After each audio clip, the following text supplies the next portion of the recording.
everyone. We are Outside the Wall, YouTube's number one Andrei Tarkovsky fan podcast. My name is Eagle Dex, and I'm joined, as always, by my friends Raim and Wally. Say hi, guys. Hello. Hello.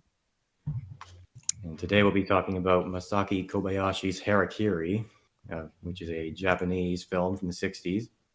It's our first time watching anything by him, but we watched a few other live action Japanese films before. And I think we mostly enjoyed them all. So, Rain, let's hear your opinion. Hello. Well, Harakiri is also, yeah, as I mentioned, the first one that we're watching about it. I know that Wally has been considering watching The Human Condition by him, if I recall correctly. Mm-hmm. And Harakiri, I'm very much a sucker for samurai stuff. And we have watched in the past some films by Akira Kurosawa. I watched some others by myself too, like Seven Samurai and Yojimbo. We watched Ikiru, um, Rashomon, and the Bad Sleep Well. But this is really one, probably arguably the best samurai film I've seen, I could say. It has to deal with this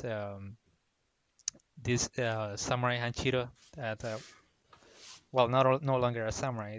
He's a Ronin, if I recall correctly. That comes to this castle to commit harakiri, but before doing so, he starts narrating a story of an interesting story. He says to the lords there, and it seems to be related of why he's going to commit harakiri, and it's it has a very focused, a very character driven story in comparison to some other samurai films that I've seen. It's actually a lot of dialogue and not a lot of action for the great majority of it. However, the payoff for it at but I will say the final encounter at the end, the final battle is arguably the best uh, one samurai against many fight that I've seen in this type of film, and it's really good payoff for everything that Hanshiro has been talking about. And I really love this. And right now, that's all I could say. So, Wally. Yeah, so I don't recall seeing another Japanese film with you guys. This might be my first one I've seen, the first live action anyway. Um, so I know when people describe it as a samurai film, just so people know, I don't go in expecting it to be this some sort of like action packed, like a previous film we talked about, like a Jackie Chan movie, because it's not, not in any way, shape, or form. I enjoyed this film overall. It very much is kind of critiquing very kind of conservative, reactionary forces that, at least as far as it existed in Japan in this time period, took place, which was during, I think, the Edo period of the Tokugawa shogunate. And so, yes, it follows, as Raim said, it follows a warrior who now is without a lord, and because of such, there is apparently what happens is these warriors without lords wind up just being in the service or being paid to be in the service of other shogunates or shoguns, and wind up just kind of committing seppuku or harikiri. And it follows the story of this one warrior who winds up in this scenario, but winds up having these flashback tellings of stories as to why he was here, or how he got to be here where he is now. And it very much is, I think, going through the twist you find out towards the end is very much critiquing this whole kind of system and why it's even in place. And there's definitely some symbology and stuff that I like, particularly of how flashing back to, I believe it was the main character, how he was commenting on how it was more important that he kept his sword rather than trying to sell it to keep his family fed and all. And just other small things like that that I enjoyed very much. And I definitely would like to see other films by Kobayashi, as I think Ray mentioned, the Human Edition is one that's kind of on my wish list to watch, and this definitely has me interested in watching other Japanese films, particularly of this period in Japanese film history. All right. So Ray mentioned Kurosawa. I love him. I just want to say Rashomon's my favorite of the live-action Japanese movies we've seen so far, but this one is my second favorite, and I think they're fairly similar in some ways. They have kind of a long dialogue-focused narrative that explores themes of morality and humanity, and it's, I think, quite interesting to watch unfold. We've got another movie coming up called Pom Poko, which is one that kind of evokes the reaction of "What the fuck, Japan?" but from Western audiences. But this is a case where Japan's actually saying "What the fuck, Japan?" to itself, with its and it's quite a good depiction of what the sort of what going through Harakiri would be like. The one memorable sequence is when somebody's forced to commit it with a bamboo sword, which is quite harrowing to watch. Very, Yes. and likewise, the final sword fight at the end, as Rain said, is really excellent. It goes on for quite a long time, definitely satisfying to the payoff that it fills, and also has a distinct narrative purpose, both for the film's social commentary and for the sort of arc of the doomed main character. While you mentioned the symbolism in that sequence, you can see that he throws down the ceremonial armor of the like enemy clan, and that sort of symbolizes the false and haughty nature of their supposed martial prowess. That's a good example of what if the film uses. I found the way that the story unfolds quite effective. You kind of get the information that you get at first makes it easier to understand the clan's perspective, but as things become clearer over the course of the film, your sympathy moves very far away from them. I found the story of our disgraced Ronin slowly losing everything as it essentially played out to be quite moving. So overall, I think very highly of this film. I really like this sort of contemplative style Japanese movie. I'd like to watch more of those. And that's where I'll leave it off for now. Yeah, I think as you mentioned about the morality about it, one of the Hanshiro makes a very clear case about questioning and defining the so-called samurai morals and why he feels and believes, and he has come to believe that they are outdated. I think there's one part when he starts mentioning about how his son-in-law had actually pawned his own blade in order to feed his family, and he, Hanshiro, has still held on to those what he now considers outdated morals of the samurais. He thought he was being like um, having the higher ground in honor, but he realizes that that wasn't really the case. And I thought that was a really nice point in his narrative about how he hadn't pawned his own blade to feed his family just out of holding on to an outdated standard. Yes. And so Right. the way that that's set up in the story is noteworthy too, because Hanshiro still has these swords that he could be pawning at the point when his grandson is sick and dying, and they can't afford medical aid. So if he had been willing to swallow his pride and sell them off, he might have been able to save essentially his entire family by doing that. Even occurred to him at the time, makes a point of saying. Yeah, there's that point with the swords, and then there's another point that ties into the plot with the, I think it's the top knots, or the, I guess in an American term, it would be a ponytail that the Ronin tend to wear, and that if that somehow is removed, that's also like a disgraceful act, and how our main character Tanshiro actually does this to some of the people of his retainer's house who kind of embarrassed his son-in-law, particularly by forcing him, as was mentioned, to commit seppuku with a bamboo sword. And the fact that each of these people that he removes their top knots from, quote unquote, call in sick, Yes. and to the point where it forces the retainer to kind of live by the code, the ridiculous code that they set up for themselves by forcing the retainer forcing these individuals to wind up committing seppuku as well, because it then would suddenly, if they didn't, then his whole power of authority would kind of crumble in upon himself. And that I think bit of social commentary is definitely I definitely enjoyed poking, basically the Kobayashi poking at that kind of outdated conservative mindset that was in that time period. In particular, too, the very end fight scene. I think I pointed this out too as we were watching the film, that the only way to actually bring down Hanshiro was to have a bunch of guys bring in flintlock rifles, which, killing a samurai or using that as a samurai would be very disgraceful, because you're not using the quote unquote traditional method of swordplay. Yes, so all of these are examples of something we see a lot of throughout history, which is that the rules and code of honor get thrown away as soon as it becomes convenient to people. Right.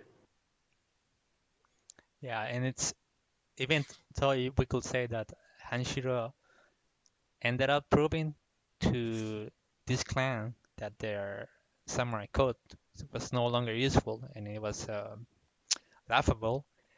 It's I think it's still interesting to see how the lord of this clan, if he we could say that internally he realizes that Hanshiro was right, but for the betterment of his clan and the survival of it and its prestige, he can't allow the rest of the people not find out that some running that had no lore and was starving to death ended up basically defeating his three best samurai in personal duel, and later on went to cause the carnage that he caused in the clan, and that they, as you mentioned, couldn't even defeat him in a sword match. They had to fusilate him. Yes. Yeah, it's very much to the fact that he's basically, like I said, covering up this whole embarrassment, because otherwise, if he didn't, and word came out that this is what happened, not only would his authority, I think it's Saito is the main shogun or whatever his role is, and then his authority would crumble, and then not only that, but the entire structure for which the Ronin and samurai are built upon would start collapsing as well. Which, I mean, eventually did, as we know in history. Yes, it inevitably did. So you can kind of say that this film portrays a kind of old guard trying to hold on to a dying way as well. Something we see a bit of in Apocalypse Now with the whole French colonial section. Yes. Okay, so something that's fun about movies like this is that they can give you a sort of cultural window into another country. I think this definitely wouldn't be used as a tourist advertisement for Japan, but I do think it's interesting to look at both the style and the cultural aspects that it deals with. Because the idea of seppuku, I've always thought this ever since I first learned about it, is it something that seems just very bizarre from a Western perspective, even looking back to older times when rules of honor and things like this were more prominent. It's hard to imagine anybody ever placing such a low value on their own life relative to these things. Yes, that's something that knowing the little I know about Japanese culture and history, it's something I've tried to grapple with too. But I don't know exactly. I couldn't speak to where this idea of seppuku comes from, whether it's something particular to either Shinto or Buddhist theology, or if it's just, as we had been discussing, just this weird sort of honor code that came about, that people just went along with because it's been in the tradition for centuries. Yeah, and so one thing I do know about Japan is that they were especially honorable in this way as well during the Second World War. There, of course, the use of kamikaze pilots is something very important. It ties into this low valuation of human life. And I also have heard that when the Americans started taking certain Japanese settlements, these civilians would basically commit mass suicide. So it seems to be kind of a common thread in Japan. I have no idea how it originated, but I would be very interested to look into that. Yeah, it's interesting how something that all still still ended up influencing as you mentioned, the actions of future Japanese, and of course it's not it's really it ends up saying that, as you mentioned, how that kind of low value of their own lives, and sadly, it's Japan today. They still has a high suicide rate, but not related to honor, I would say. Yeah, I'm not sure if their social issues are really connected to that at this point. It's difficult to speculate because, of course, their society has been modified substantially by the Americans. Probably something that a lot of Japanese people would complain about. I know I have actually picked up that as a bit of a thread in some Japanese fiction that I've encountered so far. So a notable example is actually Akira, the manga specifically, which kind of deals with the idea of the Pacific War reuniting. And it's definitely a complaint about the sort of American overlordship that Japan has been going through for the past 50 years or so. Well, even a film we recently talked about too, I think that while not overtly saying it's the fault of America or the West, if I can use that phrase, but rather just kind of implies it, is Perfect Blue. The fact that celebrity culture, and something I've talked about on that before, is very much a kind of quasi American techno capitalist type of phenomenon that only recently has existed and has kind of been morphed to fit kind of Japanese culture. And I think that part of that could be seen that way too. Yeah, I think that's a bit of a background interpretation in the case of Perfect Blue, but it is interesting because, like you say, we pick up on this imported American cultural aspect that then gets morphed through almost this sort of Japanese honor obsession and becomes even more malicious. So one thing too, I think I remember reading about these films, or at least several Kobayashi films, is that he has done multiple Ronin films, and they tend to be described as kind of the Japanese Western. And what I mean by that is the Wild West, the cowboys and Indians type of thing. So, do you, either of you, notice that at all? I mean, I'm assuming you've seen other films of this sort. I will say that in the at least in the case of Yojimbo, it is very true. As a matter of fact, I recently watched A Fistful of Dollars of Sergio Leone, and that's the first one of the Dollars trilogy that most people know, the Good, the Bad, and the Ugly with Clint Eastwood. The three of them are with Clint Eastwood. And as I was watching Fistful of Dollars, I realized that this is a lot like Yojimbo, which is I mentioned a Kurosawa film.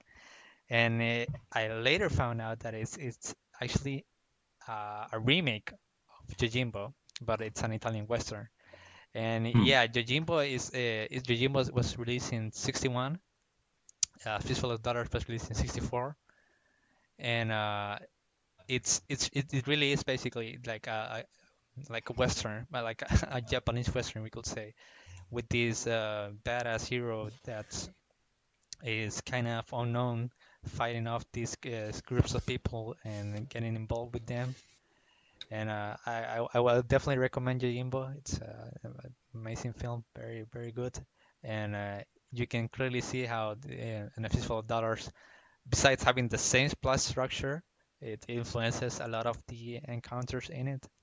So yeah, I think saying that they are in a sense like a Western. Seven Samurai could be a bit more like that, since it's a group of samurais getting together to fight off a group of bandits.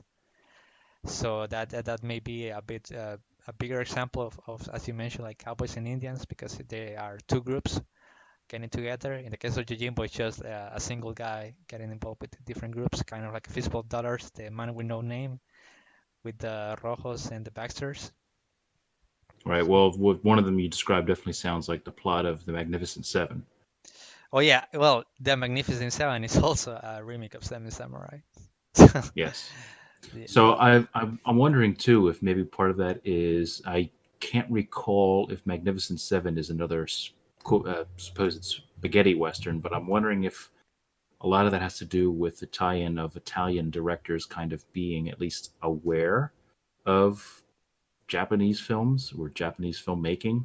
That this is like why you'll see movies like The Good, the Bad, and the Ugly, or Fistful for Dollars, kind of being rehashes of Japanese stories, as opposed to your more, at least in America, your more popular ones like your John Wayne flicks, which are very much kind of the tough guy. It's very Americanized, I should say. And leave it at that. Yeah, so kind of like a reuniting of former Axis powers through film. You said.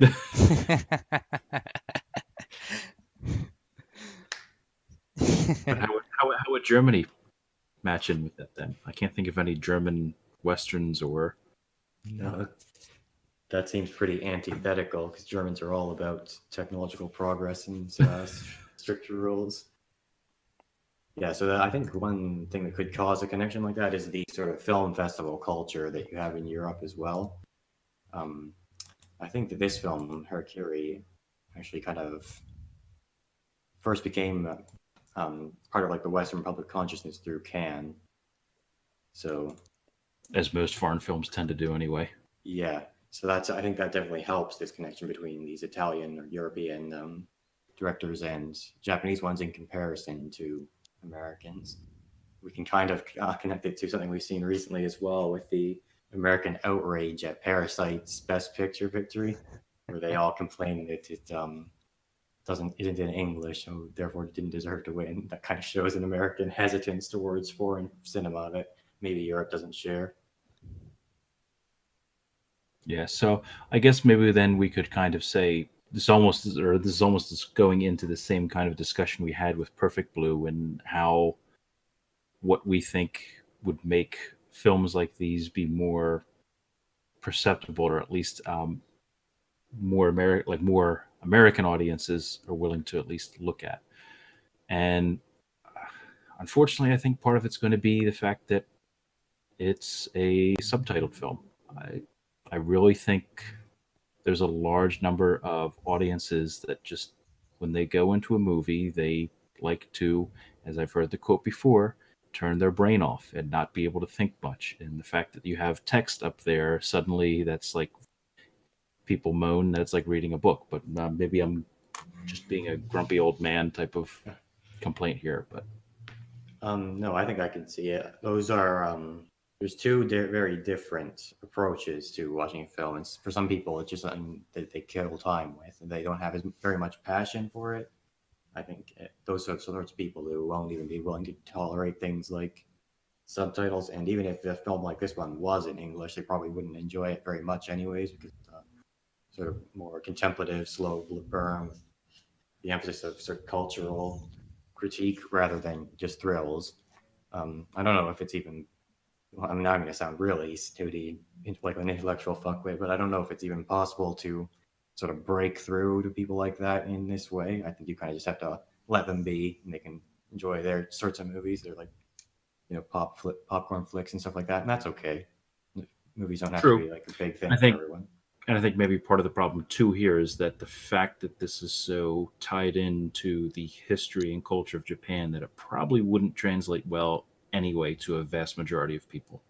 Only people who are just either interested in films as a whole or interested in just Japan and Japanese culture. Yes, or if they have the sort of like history and multiple language type of interest that just makes them want to watch all kinds of movies from different cultures, which I guess three of us sort of seem to fit into. Not to wank ourselves off too much. So something else we can talk about with this is that it might be a result of the dominance of the English language in modernity. Because if you're growing up in France, for example, you might have to sort of learn to tolerate at least English films with French subtitles, whereas an English person can kind of be more spoiled by Hollywood and get used to only seeing things in their own languages. Well, that's, I think, also just the nature of the industry in general, because the U.S. filmmaking industry is arguably probably the largest, if not the largest. I would maybe say maybe the Chinese market might be, or industry might be as big, if not bigger. So that's part of it. The fact that you have, quite frankly, quite a lot of films that just get made that will automatically get translated into other languages. Just the fact that because the industry is so big and has so much money involved in it, whereas it's less of the case for, say, the Romanian film industry. I mean, it's very substantially smaller than the American film industry. And I think, unfortunately, just money and size is a big factor in that. And the only time you do get foreign films that get ported over here into the States is when it shows up in something like Cannes, or it gets some, basically wins a bunch of major awards and stuff. I think that's really the only time you really see that happen. It's unfortunately it's a pretty much a one-way street, or at least very much a one directional flow. But that does at least present one possible approach to take if you are somebody who wants to get more people watching movies like this, which is to start film festivals. Not the easiest thing in the world to do, but at least it's something. Yeah, well, I think actually the major producer of movies in the world is Bollywood. Could be mistaken, but Oh, that could be true too. but so Indian films. But as a Latino, yeah, I grew up watching a lot of films subtitle, and even to date, most of the films have a subtitle option. The only films that never get a subtitle option around here are quote unquote family films. So every Pixar film here is only released in Spanish. So yeah, if I have to watch it, if I want to watch it in the real language, I have to do so through other means and not through going to the theater. Okay, so that might explain why you've seen so few Disney films then. That's that's an interesting way to put it. But I guess though that also speaks, as I pointed out, that just the fact that Disney can afford to basically have 13 to 20 different translations of an animated film, because at the end of the day, paying actors to, or sorry, voice actors to reiterate animated films is probably a lot easier to, or a lot cheaper in the long run to do than actually create subtitles and then have paid translators and then to have it re-released. And then the other factor too that we have to consider is cultural sensitivities. The fact that some films might not be seen, whether their governments forbid it or their governments at least force filmmakers to cut out certain scenes. I'm thinking in particular a lot of more of your conservative countries that might not like sex scenes or any scenes with nudity in them. That also is, I think, a factor to consider as well. Yeah, I heard that they couldn't show Ratatouille in Latin American theaters because the audiences would start trying to destroy the screen. That's an inside joke I think that people listening in might not get. Yeah, should we explain it? I let them keep them guessing.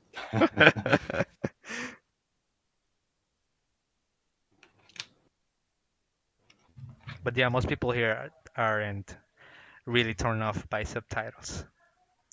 That's definitely a plus, I would say. Yeah, so that's something kind of interesting. I'm not sure I'm prepared to speculate on why Americans are so averse to this, but it probably is a kind of egocentrism on their part, if I had to guess.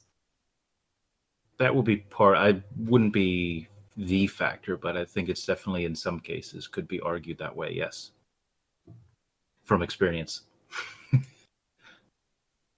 It's funny because it strikes me as kind of an old person mindset. Like the one person I know who can't watch foreign films is my grandfather, who's going a little bit senile and just can't comprehend them at this point. So I can't help but have that kind of association with other people who refuse to watch subtitled movies. All I know is from my own experience is that there tends to be a correlation between people who don't like watching subtitled films and the people who in grade school and high school would always whine and complain, when are we going to need to use this?